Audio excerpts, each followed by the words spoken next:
don't have any negative thoughts to avoid, but I'm going to go ahead and get in the habit of doing that. Or I'm going to practice the things now that preserve the things that make my life pleasant, that make me a pleasant person, that whatever, right?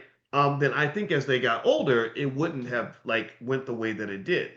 Because I think when you get older, I feel like your face, whatever facial expression you're always making, starts to like stick into your face. Like if you're always frowning or you're always like that. Like your face will eventually turn into that, but if you're always smiling, you know what I mean? You know what I'm talking about, right? So, so it's like, so the same thing is true with wealth. A lot of people want to become financially secure when they're in the middle of financial insecurity.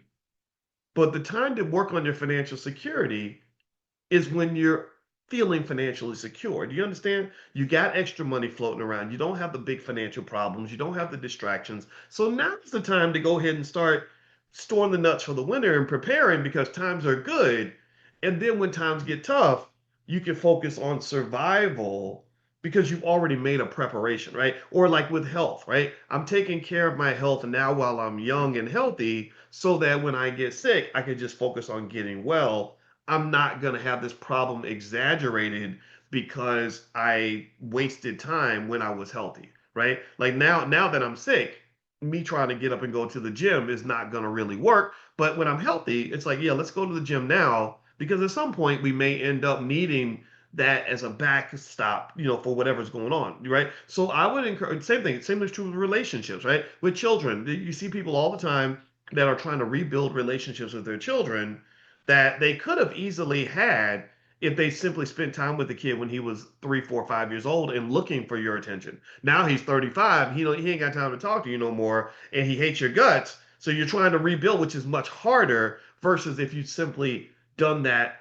when he was 4, 5, 6 years old and thought the world of you. Or when I would teach at Syracuse and also at Ohio State and stuff, I remember making a note.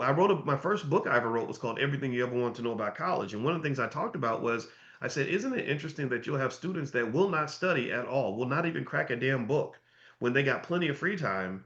But then 2 days before the test, they try to learn a month's worth of material. 2 days before the test, you're trying to learn a month's worth of stuff, and you're going to stress yourself out and you're going to get a C. So you did all that hard work just to get a C when you could have done half the work in advance and gotten an A plus, right? I think life is the same way. Investing is the same way. Doing the little things early makes up for you having to do the big things late. Compound interest is pretty phenomenal. It pretty much says, like, if you are wise enough to invest small amounts of money, like, and especially if you have somebody investing on your behalf when you're like a child, it is so easy to become a millionaire if you have somebody do that for you. If you start early, like so, you got a 5 year old. Like my niece is 6.